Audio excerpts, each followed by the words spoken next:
கிறிஸ்துவுக்குள் அன்பாக அழைக்கப்பட்டு அவருடைய கிருபையினாலே வழிநடத்தப்பட்டு பெற்றுக்கொண்ட புதிய ஜீவனை வளர்த்தெடுத்து நம்முடைய அன்பான இரட்சகரிடத்தில் ஒப்புவிப்பதற்காக அவருடைய சகலவித கிருபையினாலும் வழிநடத்தப்பட்டு கொண்டு வருகிற அன்பு பரிசுத்தவான்களாகிய சகோதர சகோதரியாக உங்கள் அனைவருக்கு நம்முடைய பிதாவாகிய தேவனாலும் நம்முடைய கர்த்தராகிய கிறிஸ்து இயேசுவினாலும் கிருபையும் சமாதானம் உண்டாவதாக என்ற அன்பு வாழ்த்துக்களை தெரிவித்துக் கொள்கிறேன். என்னுடைய வாழ்த்துக்களோடு நான் சார்ந்திருக்கிற திருச்சி சபையாரினுடைய அன்பு வாழ்த்துக்களையும் நான் இந்த நேரத்தில் உங்களோடு பகிர்ந்து கொள்கிறேன். அது மட்டுமல்ல, நாம் ஊழியத்தின் நிமித்தமாக சந்தித்திட்ட உங்களது உடன் அங்கங்கள் ஒவ்வொருவருடைய அன்பு வாழ்த்துக்கள் மற்றும் விசாரணைகளை நான் உங்களோடு பகிர்ந்து கொள்வதிலே நான் சந்தோஷம் அடைகிறேன். அன்பான சகோதர சகோதரி, அன்பு சகோதர சகோதரிகளே, சகோதரர் சொல்லிட்ட வண்ணமாக நம்முடைய ஆத்ம ஜீவியத்திற்கு பிரயோஜனமாக இன்றைய நாளிலே நாம் பார்க்க இருக்கிற பாடத்தினுடைய தலைப்பாகப்பட்டது ஜெயகீத ஆர்ப்பரிப்பு என்ற தலைப்பில் நம்ம பார்க்க போகிறோம். நம்முடைய கர்த்தருடைய மரணத்தை நினைவு கூர்ந்து நம்முடைய பழைய கணக்குகள் எல்லாம் முடிச்சுட்டு புதுஷா தேவனிடத்தில் கிருபையை வாங்கி கொண்டு அவருடைய குமாரனுடைய சாயலுக்கு ஒப்பான சாயலை பெற்றுக்கொள்வோம் என்ற நம்பிக்கையோடு இந்த புதிய வருஷத்துக்குள்ளே நம்ம நுழைஞ்சிருக்கிறோம் இல்லைங்களா? உடன்படிக்கையை ரினிவல் பண்ணிட்டோம். அப்படி ரினிவல் பண்ணியிருக்கிற நமக்கு மிகப்பெரிய ஒரு சவாலான வாழ்க்கை இந்த வாழ்க்கை. புது சிருஷ்டியாகவே பாதுகாத்துக் கொள்வது நினைக்கவே எப்படி இருக்கு அப்படின்னு சொல்லி பார்க்கும்போது ஒரு மலைப்பாகவும் வியப்பாகவும் இருக்கக்கூடிய வாழ்க்கை முறை. இதற்கும் இந்த பாடத்தலைப்புக்கும் என்ன சம்பந்தம் அப்படின்னு சொல்லி பார்க்கும்போது, இஸ்ரேல் ஜனங்களுக்கு மிகப்பெரிய சவால் ஒன்று இருந்தது. என்ன அப்படின்னா, அவர்கள் அடைய வேண்டிய ஒரு தேசம், தேவன் வாக்களித்திட்ட ஒரு தேசம். ஆனால் அதை அடைவதற்கு அவங்க பட்ட பிரயாசங்கள், பாடுகள், உபத்திரவங்கள், துன்பங்கள் எல்லாவற்றிலும் மேலாக இன்ன வரைக்கும் அவங்கள உயிர்ப்போட வச்சிருக்கு. அப்படின்னா என்ன காரணம் அப்படின்னா, தேவன் அவர்களுக்கு கொடுத்த அந்த வாக்கு தத்தமும் நம்பிக்கையும் அவர் செய்து கொண்ட உடன்படிக்கையும் தான். இப்போ அதே போல நிஜமான இஸ்ரேலராகிய நமக்கும் ஒரு தேசம் வாக்களிக்கப்பட்டிருக்கு. அந்த தேசத்தை அடைவதற்குள்ள என்னென்ன பிரச்சனைகள் சூழுமோ, என்னென்ன பிரச்சனைகள் நமக்கு வருமோ, என்னென்ன விதத்தில் அந்த அழைப்பையும் தெரிந்து கொள்ளுதலையும் முடிச்சு விடணுமோ, அந்த மாதிரி பிரயாசங்கள் சுற்றி நடக்குது இல்லைங்களா? ஸோ அந்த சூழ்நிலையை மாம்சீக இஸ்ரேலர்கள் எப்படி மேற்கொண்டாங்க அப்படின்றதற்கான ஒரு பாடமாக தான் இன்னைக்கு இருக்கும். ஒரு வரலாற்று பாடம். அதனால் வழக்கமாக வர வேண்டிய சோர்வுகள் வரும் தான், அதையும் நம்ம மேற்கொள்ள வேண்டியது அவசியமான விஷயமா இருக்குது அன்பான சகோதர சகோதரி. அப்போ இந்த பாடத்துக்கான வசனத்தை நம்ம ஆதார வசனம் அல்ல, தொடர்பான அந்த சங்கீதத்தை, சம்பந்தப்பட்ட அந்த சங்கீதத்தையே நமக்கு பாடமாக இன்னைக்கு பார்க்க போறோம். இந்த பாடம் சகோதரர் ரிச்சர்ட் டாக்டர் அப்படின்ற ஒரு வெளிநாட்டு சகோதரர் கொடுத்துட்ட பாடம். பார்த்துட்டோம் அப்படின்னா இந்த பாடத்துக்கான சங்கீத பகுதி பார்க்கும்போது 47ஆம் சங்கீதம், 47ஆம் சங்கீதம் முழுக்க இதை பற்றி தான் நம்ம பார்க்க போகிறோம். இந்த 47ஆம் சங்கீதத்தினுடைய பின்னணியம் பற்றி பேசும்போது சகோதரர் எப்படி ஆரம்பிக்கிறார் அப்படின்னு சொல்லி பார்த்தோம் அப்படின்னா, இன்றளவும் இஸ்ரேலர்களுடைய மாபெரும் நம்பிக்கையாக இருக்கக்கூடிய சங்கீதம் இந்த 47ஆம் சங்கீதம். ஒவ்வொரு புது வருட ஆராதனையின் போது, அவர்கள் உள்ள புது வருடத்துல நுழையும் போது, புது வருடத்தை வாங்கும் போது, அவரவர்களுடைய பாரம்பரியத்தின்படி இஸ்ரேல் ஜனங்கள் இந்த சங்கீதத்தை என்ன பண்றாங்க அப்படின்னா 7 முறை வாசிக்கிறாங்க. அந்த 7 முறை வாசிச்சு அதை உயர்த்தி, அதை ஆர்ப்பரிச்சு, அதை கொண்டாடி, அதுக்கப்புறம் தான் அவங்க என்ன பண்றாங்க அப்படின்னா புது வருஷத்தை கையில வாங்குறாங்க. கையில வாங்கும்போது எக்காலத்தை என்ன பண்றாங்க அப்படின்னா ஊதி இதை கொண்டாடுறாங்க. அப்பேற்பட்ட முக்கியத்துவம் வாய்ந்த இந்த சங்கீதத்தை யூதர்கள் இன்றளவுக்கும் கொண்டாடுறாங்க. எல்லா பாரம்பரிய யூதர்கள் கொண்டாடினாலும் விசேஷமா இந்த அஸ்பெனஸ்கி அப்படின்ற ஒரு ஆச்சாரமான யூதர்கள், ஆர்த்தடாக்ஸ் யூதர்கள் என்ன பண்றாங்க அப்படின்னா இந்த சங்கீதத்தை மெயினா இந்த 17ஆம் நூற்றாண்டுல இருந்து இந்த 7 முறை வாசிக்கக்கூடிய ஒரு பழக்கத்தை தொடர்ந்து செய்து கொண்டு வருவதாக சகோதரி இங்க சொல்றார். அன்பான சகோதர சகோதரிகள், இப்போ இந்த சங்கீதத்தை நம்ம வாசிச்சிருப்போம், எத்தனையோ தடவை நம்முடைய கண்களில் பட்டிருக்கோம், நம்ம உபயோகப்படுத்தப்பட்டிருக்கோம். இந்த சங்கீதத்தை படிக்கும்போது எளிமையாகத்தான் தெரியும்.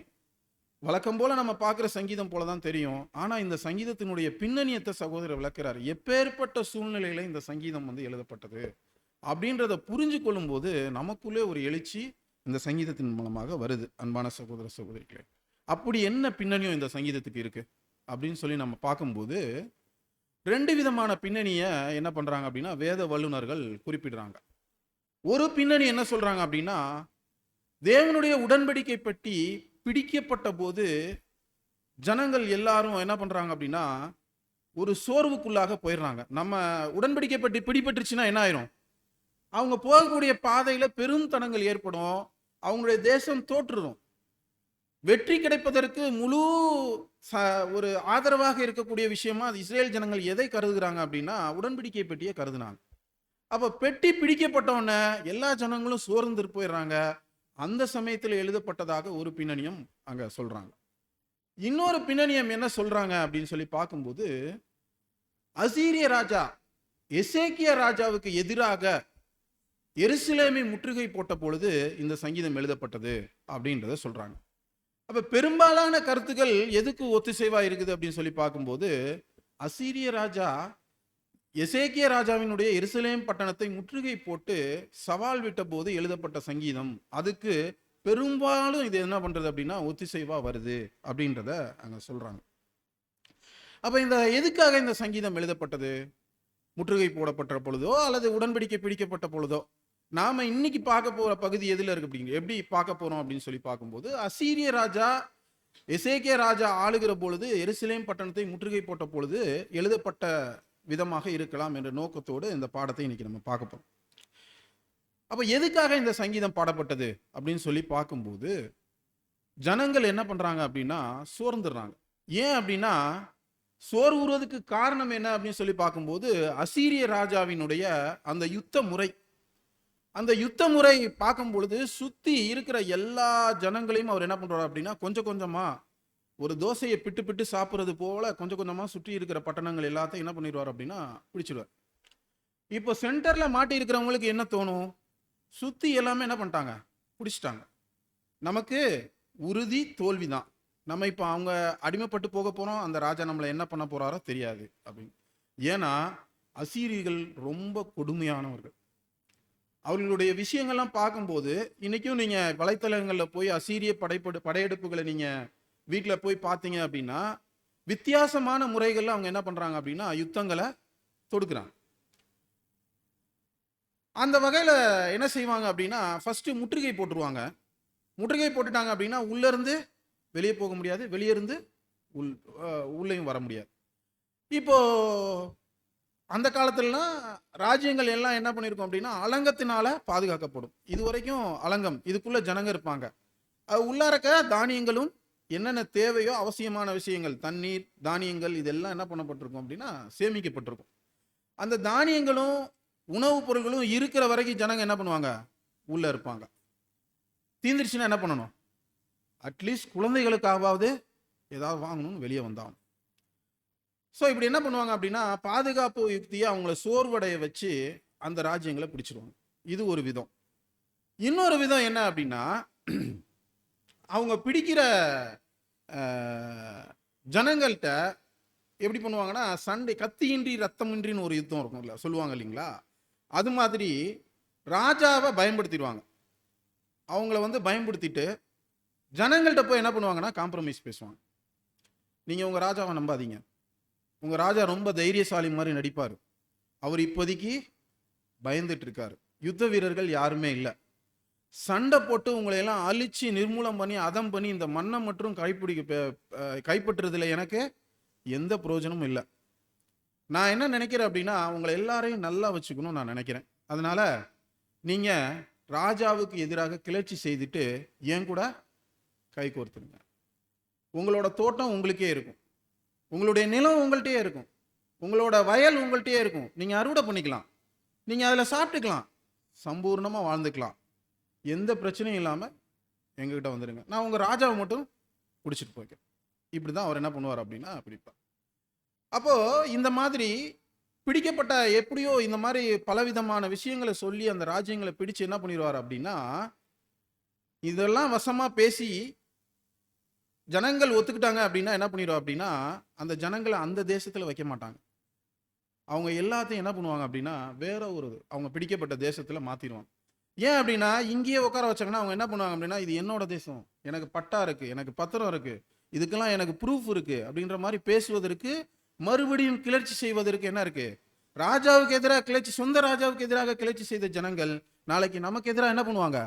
கிளர்ச்சி செய்வாங்க. அதனால என்ன பண்ணிருவோம்? இவங்கள இங்க வைக்க முடியாது. அந்த காம்ப்ரமைஸ் பேசி முடிஞ்ச உடனே, டீல் முடிஞ்ச உடனே அவங்க என்ன பண்ணுவாங்க அப்படின்னா, வேற ஒரு தேசத்துக்கு.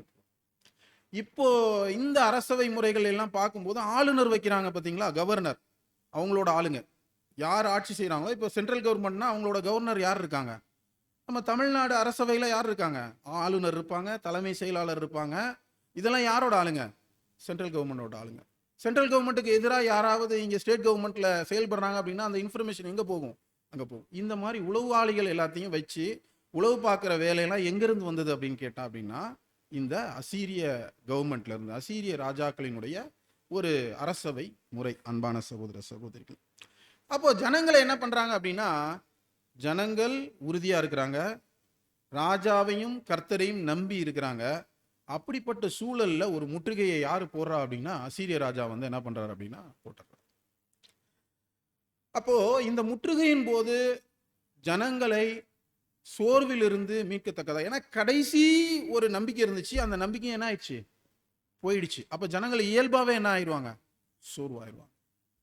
சோர்வாகிறவங்களை நம்பிக்கையோடு புத்துணர்ச்சியோடு அவங்களை எழும்பி மறுபடியும் கர்த்தரிடத்தில் சேர பண்ணுவதற்காக எசேக்கியா ராஜா என்ன பண்றாரு அப்படின்னா, ஒரு ஆர்டர் போடுறார். என்ன பண்றாரு அப்படின்னா, பாடல் பாடுகிற ஒரு குரூப்பை அரசவையில் என்ன பண்ணியிருக்காங்க? வச்சிருக்காங்க. இது தேவன் ஏற்படுத்தி தந்த ஒரு அரசவை பாடல்கள். எப்படின்னா, தேவன் வந்து சவுல் தேவாலயத்தை, அங்க சாலமோன் தேவாலயத்தை கட்டும் பொழுது அங்க அரசவை பாடகர் என்ன பண்றாரு அப்படின்னா நியமிக்கிறார். தேவாலயத்தில் பாடுறதுக்கும் அவங்க யூஸ் பண்றாங்க, அரசவையில பாடுறதுக்கும் என்ன பண்றாங்க அப்படின்னா பாடல் குரூப்பை அங்க யூஸ் பண்றாங்க. உதாரணமா சொல்லணும்னா, பாடகர் தலைவன் அப்படின்னு சொல்லும்போது இந்த ஒரு ஸ்டிக் மாதிரி வச்சுட்டு இப்படி இப்படி செஞ்சுட்டு இருப்பாங்க பாருங்க. அவங்க என்ன பண்ணுவாங்க? பாடலை நடத்துவாங்க. அப்ப மேல மேல ஏறும்போது ஏறும், கீழே இறங்கும் போது இறங்கும் நோட்ஸ். அந்த மாதிரி ஒரு ஒரு அம்சமான வகையில இசையை இசைக்கக்கூடிய ஒரு திறன்மிகு வல்லுநர்களை என்ன பண்றாரு அப்படின்னா சாலமோன் அங்க ஏற்படுத்தி வைத்திருந்தார். இப்ப அதை தொடர்ந்து வருகிற எல்லா ராஜாக்களும் இந்த இசை கலைஞர்களை என்ன பண்றாங்க அப்படின்னா யூஸ் பண்றாங்க. இப்போ இந்த எசேக்கியா ராஜா அந்த பாடல் குழுவினரை கூப்பிட்டு என்ன சொல்றாரு அப்படின்னா, ஜனங்கள் எல்லாரும் சோர்வா இருக்கிறாங்க. இவங்க எதிராளியினுடைய எந்த வார்த்தைகளையும் நம்பி சோரம் போகாதபடி, கலங்காதபடி, அவங்க என்ன நோக்கத்தை அவங்களுடைய சிந்தையில தாங்கி இருக்காங்களோ, இன்ன வரைக்கும் யூதர்கள் சொந்த தேசத்தை அடையணுன்ற அந்த வெறி, அந்த தாகம், நோக்கம் ஏன் இருக்குது அப்படின்னு பார்த்துட்டோம் அப்படின்னா, இந்த மாதிரி அவங்களுடைய சிந்தையின் ஆழத்துல பதிஞ்சிருச்சு நல்லாவே, நமக்குன்னு ஒரு சொந்த தேசம் இருக்கு, அதை அடைந்தே தீரணும் அப்படின்னு. அப்போ எசேக்கியா ராஜா என்ன பண்றாரு அப்படின்னா, இந்த ஜனங்கள் சோர்வுல இருக்கிறாங்க, முற்றுகை போடப்பட்டதுனால அவங்களுக்கு புத்துணர்ச்சி வேணும். நம்முடைய தேவனிடத்துல மறுபடியுமாக கிருபைகளை பெற்றுக்கொண்டு திரும்பி அவங்க ஏற்றுக்கொண்ட அந்த நிலைக்கு மறுபடியும் வரணும். அது சம்பந்தமா ஒரு பாட்டு எழுதுங்க அப்படின்னு ஒரு ஆர்டர் கொடுக்கிறாரு ராகத்தலைவன்ட்ட. நம்ம சங்கீதங்கள்லாம் வாசிக்கும் போது ராகத்தலைவனுக்கு ஒப்புவிக்கப்பட்ட சங்கீதம் அப்படின்லாம் வரும் இல்லைங்க, வாசிச்சிருவோம். ஆனா அது என்ன மீனிங் அப்படின்னு சொல்லி பார்க்கும்போது, அந்த அந்த தலைமை இசையமைப்பாளர் அவர்கிட்ட என்ன பண்ணுவாங்க அப்படின்னா சம்பவத்தை சொல்லிடுவாங்க, சுச்சுவேஷன் சொல்லிடுவாங்க. இதுதான் சுச்சுவேஷன், இதுக்கு ஒரு பாட்டு வேணும். இந்த பாட்டு எப்படி இருக்கணும் அப்படின்னா, சோர்ந்து போன ஜனங்கள் மறுபடியும் எழுந்திருச்சு ஓடணும், அந்த அளவுக்கு இருக்கணும் அந்த சாங். அது மாதிரி ஒரு சாங் போடுங்க அப்படின்னு சொல்லி எசேக்கியா சொல்லிடுவார். அதுக்கு அந்த ராகத்தலைவனாகிய கோராகின் புத்திரர் போட்ட பாட்டுகள் தான் இந்த 46, 47, 48 சங்கீதங்கள். நீங்க வேணா வாசிக்கலாம். அந்த 46வது சங்கீதத்தினுடைய அந்த அடைப்புக்குறியில இருக்கும் பாத்தீங்களா, அதை மட்டும் கொஞ்சம் வாசிச்சிடலாம். அலோமேத்தில் வாசிக்க கோராகின் புத்திரரில் உள்ள ராக தலைவனுக்கு ஒப்புவிக்கப்பட்ட பாட்டு. ஆமா, இப்ப என்ன அலமோத்தில் வாசிக்கப்பட்டு அப்படின்னா, பாட்டுகள்ல 2 வகை இருக்கு. என்ன அப்படின்னா, பாடகர்களை கொண்டு போய் பாட வைக்கும் பொழுது எங்கெங்க என்னென்ன பாடணும் அப்படின்ற விதிமுறைகளுக்கு உட்பட்டு அவங்க என்ன பண்ணணும்? பாடணும். அரசாங்கத்துக்கு பாட வேண்டிய பாட்டை தேவாலயத்திலும், தேவாலயத்துக்கு பாட வேண்டிய பாட்டை அரசாங்கத்துக்கும் என்ன பண்ண முடியாது, பாட முடியாது. இதுல அவங்க தெளிவா இருக்கிறாங்க. அப்ப அலமோத் என்கிற வாத்தியம் என்ற அப்படின்னா அது சுற்றி ஊர்களுக்கெல்லாம் என்ன பண்ணணும், சுத்தி இருக்கிற சுத்து வட்டாரங்களுக்கெல்லாம் கேட்கிற மாதிரி பாடணும். அதுதான் இந்த அலமோத். அது சத்தமாக பாடணும்.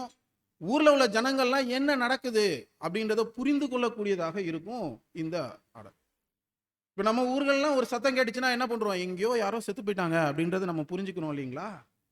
அதே போல இன்ஃபர்மேஷனை பாஸ் பண்றதுக்கு அலமோத்துல வாசிக்கிற வாத்தியம் வந்து கேட்டுட்டாங்கன்னா அது என்ன அர்த்தம் அப்படின்னா, எக்காலம் ஊதி அலமோத்துல வாசிக்கும் பொழுது ஜனங்கள் எல்லாம் சந்தோஷமா இருக்கிறாங்கன்னு அர்த்தம்.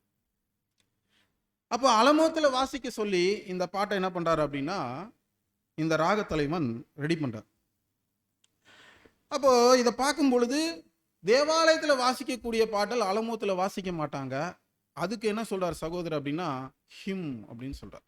அந்த பாடல் எளிமையாக, சத்தம் குறைவாக, தேவனுக்கும் நமக்கும் நம்முடைய இருதயபூர்வமான தொடர்பை அங்க ஏற்படுத்தக்கூடியதாக, அந்த இசை கோர்வைகள் மாறாம அழகா என்ன பண்ணணும் அப்படின்னா தேவாலயத்திலே வாசிக்கக்கூடிய பாடல்கள் அங்க காணப்பட்டது. அப்ப இங்க வாசிக்கிற பாடல் அலமோத் சொல்லும்போது அலங்கத்துக்கு வெளியே அல்லது அலங்கத்துக்கு உள்ளே சத்தமான வகையில ஒரு ஆர்ப்பரிப்போடு வாசிக்கக்கூடிய அந்த பாடலாக இருக்குது. அன்பான சகோதர சகோதரிகளே, எந்த சூழ்நிலையில இதை பாடிட்டாங்க அப்படின்றத நம்ம பார்த்தோம் இல்லைங்களா? என்ன அப்படின்னா கற்பனை பண்ணிக்குவோம், சுத்தி இப்ப எதிரிகள் இருக்காங்க, உள்ள வந்தாங்கன்னா நம்ம கழுத்தை வெட்டிடுவாங்கன்ற சூழல்ல ஜனங்க உள்ளார அலங்கத்துக்குள்ள அலைமோதி கொண்டு இருக்கிறாங்க. இப்ப அந்த சூழல்ல அலமோத்துல வாசிச்சு எக்காலம் ஊதி ஜெயகம்பீரமா பாடிட்டாங்க அப்படின்னா சுத்தி உள்ளவங்களுக்கு என்னங்க நினைச்சுக்குவாங்க? இப்போ உள்ள வந்தாங்கன்னா கழுத்தை வெட்டுற சூழல் இங்க இருக்குது. ஆனா இவங்க என்ன பண்றாங்க, சத்தமா வாத்தியங்கள்லாம் வாசிச்சு என்னவோ அவங்க வெற்றி பெற்றுறது போல என்ன பண்றாங்க அப்படின்னா பாடுறாங்க. பாட முடியுமா அப்படி? அதுதான் கர்த்தருடைய வார்த்தை. அவங்க ஆழ்ந்த சிந்தனைக்கு உள்ள தேசத்தை அடைவோம் என்ற அந்த சிந்தையை லைட்டா தூண்டி விடுறது போல பரிசுத்த ஆவியினாலே வழங்கப்பட்ட தேவனுடைய வார்த்தைகள் அந்த கோராகின் புத்திரர்கள் எழுத்துக்களால பாடுறாங்கங்க. ஆனா மாபெரும் தீர்க்க தரிசனத்தை உள்ளடக்கியதாக இருக்குது. தேவனுடைய ஆவி அங்க வெளிப்பட்டுச்சு. தேவனுடைய ஆவி அவங்களை எழுப்புகிற அளவுக்கு அப்பேற்பட்ட வார்த்தைகளை கோராகின் புத்திரர் என்ன பண்றாரு அப்படின்னா சுச்சுவேஷன் சாங்ல போட்டிருக்காரு. இதெல்லாம் சாதாரணமா நடந்திருக்க வாய்ப்பே இல்லை சகோதரர் சொல்ற. அப்படிப்பட்ட தெய்வீக திட்டத்தை அப்படியே ஒரு 9 வசனங்கள்ல கொண்டு வர மாதிரி அவரால் அந்த சுச்சுவேஷன் சாங் போட முடிஞ்சிச்சு அப்படின்னா எப்பேற்பட்ட தேவனுடைய ஆவி அங்க செயல்பட்டிருக்கும் அப்படின்றத சகோதரர் ஒரு வார்த்தை சொல்றாரு. எப்படின்னா இஸ்ரேல் ஜனங்கள் திணறடிக்கக்கூடிய சூழல்ல இந்த பாட்டு அவங்களுக்கு கொடுக்கும் பொழுது உற்சாக ஆவியில் அப்படியே எலும்பி குதிக்கிற மாதிரி இருந்துச்சான் இந்த சாங். அது மட்டுமல்ல, தேவன் என்ன வாக்கு பண்ணினாரோ அதே மாதிரி அங்க வெற்றியும் கூட அங்க கொடுத்துச்சு. அன்பான சகோதர சகோதரிகளே, இந்த அசீரிய ராஜ்யத்தை பற்றி சொல்லும் போது இருப்பு கலன்களை கொண்டு கொடுமையின் உச்சத்தில் ஆட்சி செஞ்ச அசீரிய படைகள், அதே போல அடங்க மறுப்பவர்களை மற்றவர்களைப் போல அல்ல கொடூரத்தனமான வகையில கொலை செய்யக்கூடிய ஒரு வகுப்பாராக இருந்துட்டாங்க. அன்பான சகோதர சகோதரிகள், அதுக்கு சான்றாக ஒரு வரலாற்று சான்று சமீபத்தில் கண்டுபிடிக்கப்பட்டு ஒரு சிகாகோ பல்கலைக்கழகத்தில் காட்சி பொருளாக வைக்கப்பட்டிருக்குது. அந்த கல்வெட்டு அங்க பார்க்கலாம். இந்த கல்வெட்டு நினிவேயினுடைய இடிபாடுகள்ல இருந்து மீட்கப்பட்ட ஒரு கல்வெட்டு. இந்த கல்வெட்டு முழுவதும் அந்த நினிவே ராஜாவாகிய செனகரிப் அவருடைய ஆட்சி முறையில சுற்றியுள்ள ராஜ்யங்களை எல்லாம் அவர் எப்படி பிடிச்சாரு, எவ்வளோ கேவலமா அந்த ராஜாக்களை நடத்தினாரு, ஒரு விலங்குகளை போல பிடிக்கப்பட்ட ராஜாக்களை எப்படியெல்லாம் கொண்டு போனாரு அப்படின்றது. உதாரணத்துக்கு என்ன அப்படின்னா, பிடிக்கப்பட்ட ராஜாக்களை ஒரு கூண்டில் வச்சு குதிரையில கட்டி தர தர தரன்னு எப்படி பண்ணுவாங்கன்னா உருட்டி கொண்டு போகக்கூடிய ஒரு கொடூரமான ஆட்சியாளராக அவர் இருந்தார் அப்படின்றதுக்கு சாட்சியாக இந்த கல்வெட்டு என்ன பண்ணிருக்கு அப்படின்னா இன்றளவும் அந்த சிகாகோ பல்கலைக்கழகத்துல இருக்கு அப்படின்றத அங்க சொல்றாரு. அந்த கல்வெட்டினுடைய தலைப்புல என்ன போட்டிருக்காரு அப்படின்னா திகிலூட்டும் பராக்கிரமம் அப்படின்ற ஒரு டைட்டில் போட்டிருக்காராம். அப்படின்னா அசீரியா அப்படின்னு சொல்லிட்டுனால என்ன வந்துருமா, எல்லாத்துக்கும் ஒரு திகில் வந்துருமா. அந்த அளவுக்கு அந்த காலத்துல அவருடைய ஆட்சி முறை அங்க இருந்ததாக அங்க சொல்றார். அப்ப எந்த ஒரு படை வந்தாலும் என்ன பண்ணுவாங்க அப்படின்னா, அசீரியா அப்படின்னு சொன்னாலே பதறி அடிச்சு ஓடிடுவாங்க. அந்த மாதிரி ஒரு சூழல்ல இருந்தது அன்பான சகோதர சகோதரிகளே. அப்போ இதுல நம்ம பார்க்கும்போது முதல் வசனத்தை நம்ம வாசிக்கலாம். சங்கீதம் 47 முதல் வசனத்தை நம்ம வாசிக்கலாம். சகல ஜனங்களே கைகொட்டி தேவனுக்கு முன்பாக கெம்பீர சத்தமாய் ஆர்ப்பரியுங்கள். பாருங்க, இப்ப இதை சொன்ன உடனே அந்த ஜனங்கள் என்ன செஞ்சிருப்பாங்க?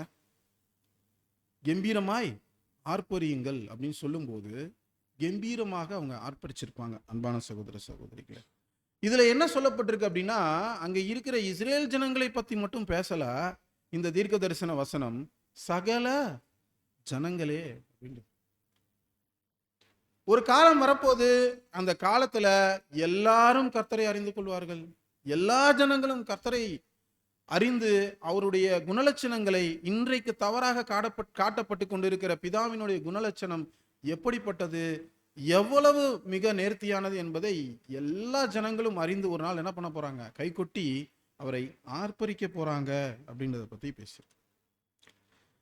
அடுத்ததாக பேசும்போது 2வது வசனம் நம்ம வாசிக்கும் போது, உன்னதமானவராகிய கர்த்தர் பயங்கரமானவரும் அப்படின்னா, இத பயங்கரம் அப்படின்ற தமிழ்ல பார்க்கும்போது பயங்கரம் பயங்கரம் அப்படின்னு வேற ஒரு அர்த்தத்தை தரக்கூடியதாக இருக்குது. ஆனா அத சரியான பதம் என்னன்னு பார்க்கும்போது, ஒரு ஆச்சரியப்படத்தக்க வகையில தேவன் ஒரு ஆவ்சம் காட் அப்படின்னு சொல்லிருக்கு. அப்ப அப்படிப்பட்ட அவரு இந்த பூமியில யார் வேணா ராஜாவா வந்து காமிச்சிக்கலாம். ஆனா உன்னதமான ராஜாவா இருக்கக்கூடியவரு தேவன் ஒருத்தர் தான் அப்படின்றத அங்க காட்டக்கூடியதாக இருக்கு. அன்பான சகோதர சகோதரிகள், இது நம்ம பார்க்கும்போது சம்பவத்தை நம்ம பார்த்துடலாம். இதனுடைய குறிப்புகள் எங்க இருக்கு அப்படின்னு சொல்லி பார்க்கும்போது, ஏசாயா 36வது அதிகாரம் 1 முதல் அந்த அசீரிய ராஜாவினுடைய சம்பவங்கள் அங்க குறிக்கப்பட்டிருக்கு. பாருங்க, இப்போ என்ன செய்யறாரு அப்படின்னா, எசேக்கியா ராஜா அரசாண்ட 14ஆம் வருஷத்திலே அசீரிய ராஜாவாகிய சனகரிப் யூதாவில் இருக்கிற அரணான சகல பட்டணங்களுக்கும் விரோதமாய் வந்து அவைகளை பிடித்து கொண்டான் அப்படின்றார்.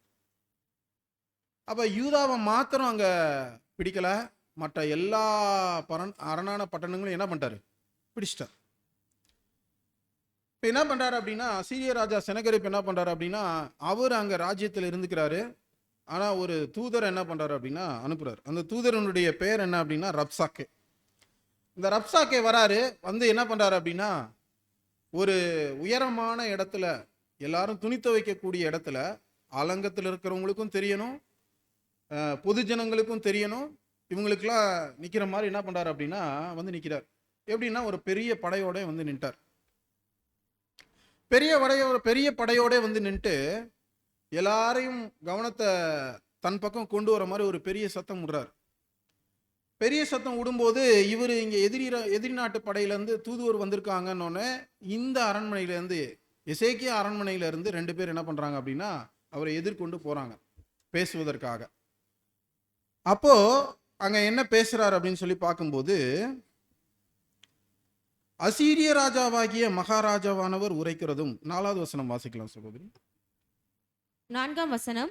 ரப்சாக்கே அவர்களை நோக்கி, அசீரிய ராஜாவாகிய மகாராஜாவானவர் உரைக்கிறதும் நீங்கள் எசேக்கியாவுக்கு சொல்ல வேண்டியதும் என்னவென்றால், நீ நம்பி இருக்கிற இந்த நம்பிக்கை என்ன? வாசிக்கலாம் தொடர்ந்து. யுத்தத்துக்கு மந்திர ஆலோசனையும் வல்லமையும் உண்டென்று சொல்கிறாயே, அது வாய்ப்பேச்சே அன்றி வேறல்ல. நீ என்னை விரோதிக்கும்படி யார் மேல் நம்பிக்கை வைத்திருக்கிறாய்? இப்போ ராஜா வந்து கேட்டு அனுப்ப சொல்லி அனுப்பிச்சிருக்கிறாரு. ரப்சா கேட்ட இஸ்ரேல் ராஜாவாகிய எசேக்கியாட்ட ஒரு கேள்வி கேட்க சொல்லியிருக்கிறாரு. யுத்தம் செய்யறதுக்கு நாங்க மேஜிக் பண்ணி ஜெயிச்சிருவோம் அப்படின்னு நினைச்சிட்டு இருக்கீங்களே, அது எப்படி கை கூடும் உங்களுக்கு? உங்களோட நம்பிக்கையெல்லாம் இப்படிதான் இருக்குது. தேவன் வந்து ஏதோ ஒரு விஷயத்துல ஒரு அற்புதம் பண்ணி உங்களை என்ன பண்ணிடுவாரு, உங்களை ஜெயிக்க வச்சிருவாரு அப்படின்னு நீங்க நினைச்சிட்டு இருக்கீங்களே, இது எந்த விஷயத்துல நியாயம், எந்த விஷயத்துல இது நடக்க போகுது அப்படின்னு சொல்லி கேட்கிறார். அப்போ நீ என்கிட்ட எதிர்த்து நிக்கிற அப்படின்னா உனக்கு என்ன தைரியம் இருக்கு? எதை வச்சு நீ எதிர்த்து நிக்கிற? எகிப்தின் ராஜா வந்து உனக்கு உதவி செய்வார் அப்படின்னு சொல்லிட்டு நீ எகிப்து ராஜாவை நம்பி இங்க நிக்கிறியா? எகிப்து வந்து எனக்கு வந்து ஒரு நாணல் கோல் மாதிரி, அது உரசுனாலே உடஞ்சு போற புல்லு மாதிரி, எனக்கு ஒரு நிமிஷத்துல என்ன பண்ணிடுவேன், எகிப்திய முடிச்சுட்டுருவேன். நீ அவனை நம்பி நிக்கிறியா? இல்ல. அப்போ ஆஹ், என்ன செய்ய போற, யாரை நம்புற அப்படின்னு சொல்லி பார்க்கும்போது, நீ என்கிட்ட வந்து எங்க தேவனாகிய கர்த்தரை தான் நம்புகிறோம் அப்படின்னு சொல்லிட்டீங்கன்னா, எசேக்கியா என்ன பண்ணிட்டாரு அப்படின்னா, எங்கள்ட்ட ரகசியமா ஒரு உடன்படிக்கை பண்ணிட்டாரு. என்ன அப்படின்னா, கர்த்தருடைய பலிபீடத்தையும் கர்த்தருக்கு ஆராதனை எங்கெங்க செய்வோமோ அதை எல்லாத்தையும் உடைச்சிருன்னு என்கிட்ட சொல்லிட்டாரு. இது எங்க நின்று சொல்றாரு அப்படின்னா, ஜனங்களுக்கு முன்னாடி சொல்றாரு. இப்ப இவருடைய சூழ்ச்சி என்ன அப்படின்னு சொல்லி பார்க்கும்போது, ராஜாவுக்கு எதிராக ஜனங்களை திரும்ப வைக்கிற வேலையை என்ன பண்றாரு அப்படின்னா சொல்றாரு. என்கிட்ட மறைமுகமா உங்க ராஜா சொல்லிட்டாரு, கர்த்தருடைய பலிபீடத்தை எல்லாத்தையும் உடைச்சிருங்க அப்படின்னு சொல்லி சொல்லிட்டாரு அப்படின்றார். அதை உடைச்சிட்டு யார் முன்னாடி பணியுங்க அப்படின்னா, எங்களுடைய அசீரிய தெய்வங்களுக்கு முன்பாக பணியுங்க அப்படின்னு சொல்லி உங்க ராஜா எங்கள்கிட்ட ஒப்பந்தம் பண்ணிக்கிட்டாரு அப்படின்றத சொல்றாரு. அடுத்தது பார்க்கும்போது 8வது வசனத்துல நான் பார்க்கும்போது எப்படியெல்லாம் என்னென்ன வார்த்தைகள்லாம் யூஸ் பண்றாருன்னு பாருங்க. அப்போ நான் உனக்கு 2000 குதிரைகளை தரேன், அதுல ஏறுறதுக்கு வீரர்கள் உன்கிட்ட இருக்கிறாங்களா அப்படின்னு சொல்லி கேட்கிறேன். நான் குதிரை தரேன், உன்கிட்ட ஏறுறதுக்கு குதிரை வீரர்கள் அப்படின்னா, உங்கள்ட்ட கெத்து உள்ளவங்க யாரும் இருக்கிறாங்களா, சமத்து உள்ளவங்க யாரும் இருக்கிறாங்களா? நான் 2000 குதிரை தரேன், 2000 குதிரையில ஏறி என்னையே எதுக்கிறதுக்கு உன்கிட்ட வீரர்கள் இருக்காங்களா, உங்கள்ட்ட வீரர்கள் இருக்காங்களா, நீங்க முடிவு பண்ணிக்கோங்க அப்படின்றத அங்க சொல்றாரு. அப்படி இருக்கிறாங்க அப்படின்னா என்கிட்ட நீ என்ன பண்ணு, சபதம் சொல்லு, உன்னை ஜெயிச்சிருவேன் அப்படின்னு என்கிட்ட சபதம் விடு, இன்னைக்கு சபதம் விடு அப்படின்ற மாதிரி அங்க நின்று கூறாரு. அடுத்து என்ன சொல்றாரு அப்படின்னா, அப்படி நீ சொல்லல அப்படின்னா ஒருத்தனை உன்னால, எங்கள்ல உள்ள ஒருத்தனை உன்னால மேற்கொள்ள முடியுமா? எங்க அசீரிய படைகள்ல உள்ள ஒரு சிறிய தலைவனை உங்களால மேற்கொள்ள முடியுமா அப்படின்றத கேட்கிறார். அப்ப யார் வந்து உங்களுக்கு வந்து ஆதரவா நின்று உங்களுக்கு வந்து உதவி செய்வா அப்படின்றத நீங்க பாருங்க அப்படின்றார். அடுத்தது ஒரு அம்பு வீசுறாரு. இவ்வளவும் பேசி ஜனங்க எந்த பதிலுமே சொல்லவே இல்லை, எந்த ஆரவாரமும் பண்ணவே இல்லை, ஒரு ரிப்ளை கூட வரல. அதனால இப்ப என்ன பண்றாரு அப்படின்னா, வேற ஒரு விஷயத்த அங்க சொல்ல வர்றாரு. இங்க பாருங்க, இவ்வளோ விஷயங்களை உங்களை பொறுத்த வரைக்கும் உங்க கர்த்தர் தான் எல்லாமே, உங்க கர்த்தரை இல்லாம உங்களுக்கு ஒரு துரும்பு கூட அசையாது அப்படின்னு எங்களுக்கு தெரியும். உங்க கர்த்தர் இல்லாம நான் வர முடியுமா? இங்க அவர் அனுமதிக்காம நான் இங்க வர முடியுமா? அசீரியாவை தேவன் அனுமதிப்பாரா? இவ்வளவு தூரம் இந்த பார்டர் வரைக்கும் அனுமதிப்பாரா? பார்த்துங்க கர்த்தர் யார் சைடு இருக்கிறாரு அப்படின்றது மட்டுமல்ல, ஒரு பொய் வேற சொல்றாரு. அடுத்த வசனம் நம்ம வாசிக்கலாம், 10வது வசனம் வாசிக்கலாம். இப்பொழுதும் கர்த்தருடைய கட்டளை இல்லாமல் இந்த தேசத்தை அழிக்க வந்தேனா? இந்த தேசத்துக்கு விரோதமாய் போய் அதை அழித்து போடு என்று கர்த்தர் என்னோட சொன்னாரே என்று சொன்னான். பாருங்க எப்படிப்பட்ட பொய்ய சொல்றாரு அப்படின்னா, இவங்க ஜனங்கள் தீர்க்கதரிசி சொல்லிட்டாங்கன்னா என்ன பண்ணுவாங்க? ஒரு தீர்க்க தரிசனம் சொல்லிட்டா என்ன பண்ணிடுவாங்க? ஜனங்க அப்படியே கப்சுன்னு தேவனே என்ன பண்ணிட்டாரு? அனுமதிச்சிட்டார். அவங்க சொல்றது கரெக்டு தான், தேவன் அவரோட பேசிட்டாரு அப்படின்ற மாதிரி என்ன பண்ணிடுவாங்க அப்படின்னா ஜனங்கள் நம்பிடுவாங்க. அப்படின்ற மாதிரி உங்க தேவன் சொல்லாம நான் வரல, உங்க தேவன் எனக்கு கட்டளை கொடுத்தார், அதனால படையோட வந்து நினைக்கிறேன் அப்படின்றத அங்க சொல்றார். அன்பான சகோதர சகோதரி, இப்போ என்ன பண்றாங்க அப்படின்னா, இதெல்லாம் கேட்கும் பொழுது அரண்மனையிலிருந்து வந்த அரசனுடைய எசேக்கியாவினுடைய தூதர்கள் என்ன சொல்றாங்க அப்படின்னா, பெரிய அவமானம் ஆயிருது. ஏன்னா என்ன பண்ண போறாங்க அப்படின்றது தெரிஞ்சிருச்சு இவங்களுக்கு. அப்போ அவங்கள்ட்ட என்ன பண்றாரு அப்படின்னா, ரெக்வஸ்ட் பண்ணி கேட்கிறார், எங்களுக்கு தான் சீரிய பாஷை தெரியுமே, நீங்க எங்கள்கிட்ட சீரிய பாஷையில எங்கள்கிட்ட தானே பேச வந்தீங்க, நீங்க ஏன் ஜனங்களை பார்த்து பேசிட்டு இருக்கீங்க? எங்கள்கிட்ட பேசுங்க, எங்களுக்கு சீரிய பாஷை தெரியும், எங்கள்கிட்ட பேசுங்க, நாங்க ராஜாவுக்கு சொல்ல வேண்டியதை போய் சொல்றோம், நீங்க ஜனங்கள்கிட்ட போய் பேச வேண்டிய அவசியம் இல்லையே அப்படின்னா அதுக்கு ஒரு மறுமொழி சொல்றார் அவர். பாருங்க 12வது வசனம் நம்ம வாசிக்கலாம். அதுக்கு ரப்சாக்கே, உங்களோடு கூட தங்கள் மலத்தை தின்னவும் தங்கள் நீரை குடிக்கவும் அலங்கத்திலே தங்கியிருக்கிற புருஷனண்டைக்கே அல்லாமல் உன் ஆண்டவன் அண்டைக்கும் உன் அண்டைக்குமா என் ஆண்டவன் இந்த வார்த்தைகளை பேச என்னை அனுப்பினார் என்று சொல்லி, ரப்சாக்கே நின்று கொண்டு யூத பாஷையிலே உரத்த சத்தமாய், அசீரிய ராஜாவாகிய மகாராஜாவுடைய வார்த்தைகளை கேளுங்கள். எசேக்கியா உங்களை வஞ்சியாதபடி பாருங்கள், அவன் உங்களை தப்புவிக்க மாட்டான். கர்த்தர் நம்மை நிச்சயமாய் தப்புவிப்பார். இந்த நகரம் அசீரிய ராஜாவின் கையில் ஒப்புவிக்கப்படுவதில்லை என்று சொல்லி எசேக்கியா உங்களை கர்த்தரை நம்ப பண்ணுவான். பாருங்க, இப்போ அவர் என்ன சொல்றாரு அப்படின்னா, நான் ராஜா கிட்ட பேச வரல. உங்கள்கிட்டயா நான் பேச வந்தேன்? உங்கள்கிட்ட நான் பேச வரல. நீங்க எவ்வளோ கேவலமானவங்க அப்படின்றதுக்கு 2 வார்த்தைகள் அங்க சொல்றார். இல்லைங்களா? அப்போ அவர்களை ராஜாவை எப்படி என்ன பண்றாரு அப்படின்னா, ரொம்ப கேவலமான வார்த்தைகளால அங்க திட்டுறார். இந்த திட்டுனால என்ன நடக்கும் ஜனங்கள் மத்தியில? இப்ப நம்ம முன்னாடி நம்மளை வச்சுட்டு ஒருத்தர் வந்து நம்மளை வந்து திட்டுறாருன்னு வச்சுங்க. இந்த கூட்டத்தில் ஒருத்தர் வந்து திட்டுறாரு அப்படின்னும் போது எப்படி இருக்கும்? நமக்கு அசௌகரியமாக இருக்கும். அதே நேரத்தில் யாரை திட்டுறாங்களோ அவங்கள திட்டும் பொழுது அவங்கள பற்றின அபிப்பிராயம் எப்படி இருக்கும் அப்படின்னா மங்கி போகும். ஒரு பெரிய மரியாதை வச்சிருப்பாங்க. ஆனால் அவங்கள பற்றி ஒருத்தர் குறை சொல்லும்போது, குற்றப்படுத்தும் போது, கேவலமாக பேசும்போது சுற்றி இருக்கிறவங்களுக்கு அவங்களுக்கும் அதே எண்ணத்தை அங்கே என்ன பண்ணிடலாம் அப்படின்னா உண்டு பண்ணிடலாம் அப்படின்ற. அப்போ இதை சொல்லும்போது நான் உங்கள்கிட்ட ராஜாட்ட பேச வரல, ஜனங்களாகி இவங்கள்ட்ட தான் பேச வந்தேன் அப்படின்னு சொல்லி அங்கே என்ன பண்ணுறாரு அப்படின்னா அவங்கள ஒரு கேவலமான வார்த்தைகளால் அங்கே திட்டார். அடுத்தது ஜனங்களுக்கான காம்ப்ரமைஸான வார்த்தை அங்கே பேசுகிறார். 17வது வசனம் நம்ம வாசிக்கலாம். நான் வந்து உங்களை தானியமும் திராட்சை தோட்டமும் உள்ள தேசமும் அப்பமும் திராட்சரசமும் உள்ள தேசமும் ஆகிய உங்கள் தேசத்துக்கு ஒப்பான தேசத்துக்கு அழைத்து கொண்டு போகும் அளவும். போதும் சகோதரி. அப்போ இந்த ஜனங்களுக்கு அவங்களுடைய ஆழ்ந்த சிந்தனையில ஒரே குறிக்கோளா இருக்கக்கூடிய விஷயம் என்ன அப்படின்னா, நமக்கு ஒரு தேவன் தேசத்தை கட்டளையிட்டு இருக்கிறார்.